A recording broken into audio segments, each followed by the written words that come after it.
It's so god damn hot right now. So hi guys, welcome back to my channel. और आज इस video में हम बात करेंगे रॉयल एनफील्ड हंटर 350 के बारे में। सो चलिए शुरू करते हैं। So this is the new Hunter 350 from Royal Enfield. So ये मॉडल जो है वो टॉप वेरिएंट है। बाकी इसमें आपको 5 कलर्स मिल जाएंगे। सो ये जो वर्जन है वो इसको बोलते हैं मेट्रो वर्जन। बाकी और एक वर्जन आता है जो कि रेट्रो वर्जन है, उसमें आपको 2 कलर वेरिएंट मिलता है आपको। सो अब बात करते हैं इसके चेसिस के बारे में। सो ये जो बाइक है वो बना है जे प्लेटफॉर्म पे, और उसके बाद इसका जो पावर है वो है 20.2 HP एट 6100 RPM। बाकी टॉर्क जो है वो 27 न्यूटन मीटर टॉर्क है at 4000 RPM, same as Meteor. बाकी जो गियर बॉक्स है इसमें 5 गियर है। वेट जो है इसका 181 kgs है। इनफैक्ट ये मीटियोर से 10 kg लाइट है। बाकी इसका जो सीट हाइट है वो 800 mm है। सो मैं इस बाइक पे आराम से दोनों पाँव फ्लैट फुट रख सकता हूँ। और दो हाइट 800 mm है, जो कि हिमालयन का भी 800 mm ही है। बट हिमालयन में मैं थोड़ा, मेरा जो फीट है वो पूरी तरह से मैं फ्लैट फुट नहीं रख सकता, थोड़ा ऊपर उड़ जाता है। बट इसमें मैं पूरी तरह से फ्लैट फुट रख सकता हूँ और आराम से इस बाइक को आगे पीछे कर सकता हूँ। तो any one below 5'8" can easily ride this bike. और 5'8" के ऊपर 5'8" के ऊपर तो obviously it will be very easy for them. Front जो टायर है आपको वहाँ आपको मिलता है 110 70 17। बाकी रियर में आपको मिलता है 140 70 17। टैंक जो है आपको यहाँ पे मिलता है 13 लीटर टैंक। बाकी जो रियर सस्पेंशन है वहाँ मिलता है आपको 102 mm travel, and this is linear and not progressive spring. Front suspension में मिलता है आपको 130 mm ऑफ ट्रैवल। सो अभी मैं आपको बता दूँ ये जो मॉडल है the metro version and the retro version, उन दोनों में डिफरेंस क्या है। सो सबसे पहले जो है ट्रिपर नेविगेशन जो है जो ऑप्शनल, मतलब अगर आप चाहते हो तो ही लगवा सकते हो, अगर नहीं लगवाना चाहते हो तो नहीं भी लगा सकते हो। बाकी जो पहला डिफरेंस है वो आपको मिलता है डायल के ऊपर। तो यहाँ जो स्पीडोमीटर है this is little more modern, और बाकी जो रेट्रो में है वो बहुत ही थोड़ा पुराना वर्जन है। And I really like the way they have integrated everything. यहाँ पे आपको मिल जाएगा किलोमीटर, ओडोमीटर, फिर उसके बाद आपको मिल जाएगा फ्यूल गॉज, फिर आपको मिल जाएगा टाइम, गियर, किस गियर पे हो, speed, and then battery, ABS और इंजन मैल फंक्शन स्विच। बाकी सेकंड डिफरेंस जो है वो आपको मिल जाएगा हमारे ये क्लच में भी। This looks more premium. बाकी जो रेट्रो में है वो थोड़ा सस्ता वर्जन लगता है।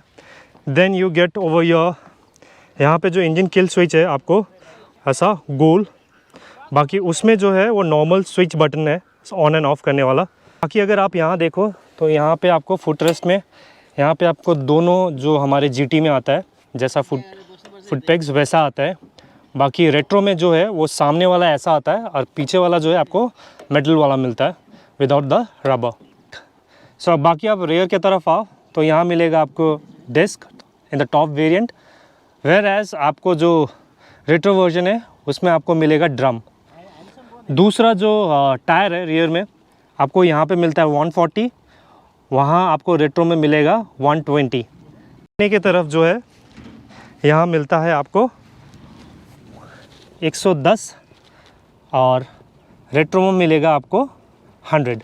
हेडलाइट की तरफ देखो तो ये वाला टॉप वेरिएंट में हेडलाइट कुछ इस तरह है। रेट्रो में थोड़ा दूसरा वर्जन आता है। बाकी इंडिकेटर जो है, इंडिकेटर में भी फ़र्क है। आपको यहाँ पे ओवल मिलता है, थोड़ा रेट्रो लुक। और दूसरा जो है रेट्रो वर्जन में उसमें आपको मिलता है GT के जैसे थोड़ा रेक्टेंगुलर। जो टॉप वेरिएंट है इसमें आपको ऐसा कुछ ग्रैब रेल मिलता है, अगर रेट्रो में आपको लोहे वाला पतला सा रॉड मिलता है। टॉप वेरिएंट में आपको मिलता है main stand, whereas retro में आपको नहीं मिलेगा कोई भी मेन स्टैंड।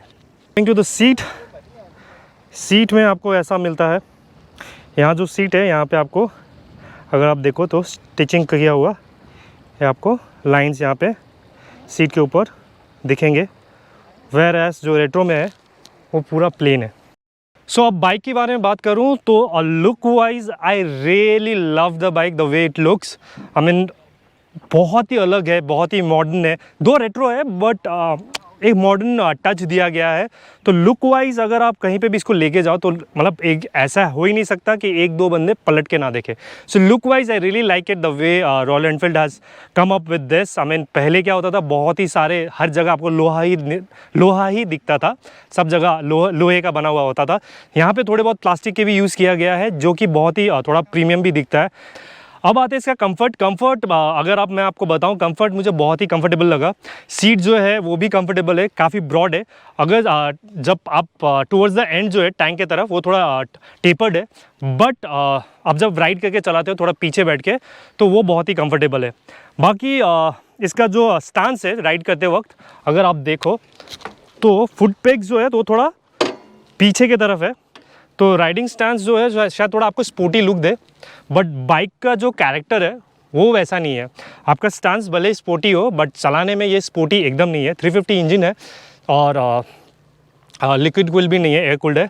और इंजन का जो पिकअप बोलो या कुछ भी बोलो आप, तो वो उतने मज़ेदार नहीं, आपको मज़ा नहीं आएगा उतना जब आप ओवरटेक करते हो। So it's like more of cruising bike आप बोल सकते हो। आराम से लेट बैक होकर आराम से हाईवे पे 80-90 पे मज़े से क्रूज़ कर रहे हो। बाकी जो वाइब्रेशन की बात करूँ, वाइब्रेशन जो हैंडल में वो मुझे बिल्कुल नज़र नहीं आया या फील नहीं हुआ, क्योंकि एक तो आपका अभी का जो नए सारे रॉयल एनफील्ड का जो इंजन है वो काफ़ी स्मूथ हो गए हैं पहले से।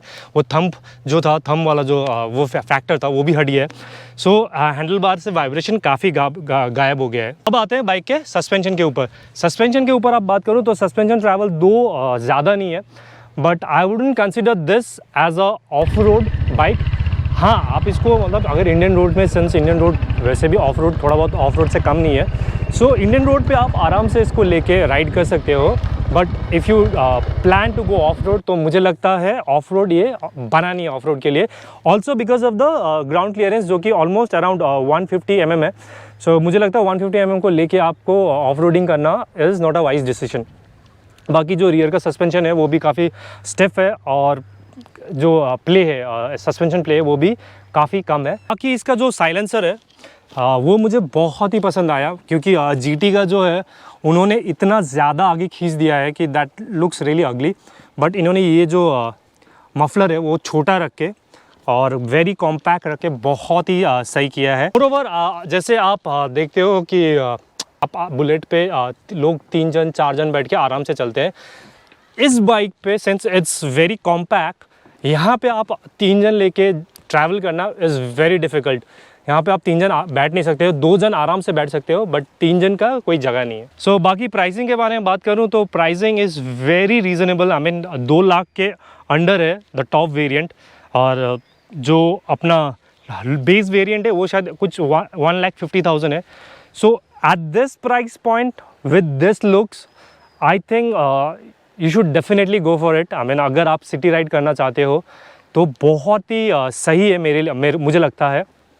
As a day to day अपना जो ऑफिस गोइंग बाइक के लिए, उसके लिए मेरे को लगता है ये बाइक काफ़ी मज़ेदार है। लुक वाइज, परफॉर्मेंस वाइज, सब चीज़ों को नज़र में रखते हुए मुझे लगता है ये bike is a good option for those people who plan to take it for a day to day ride.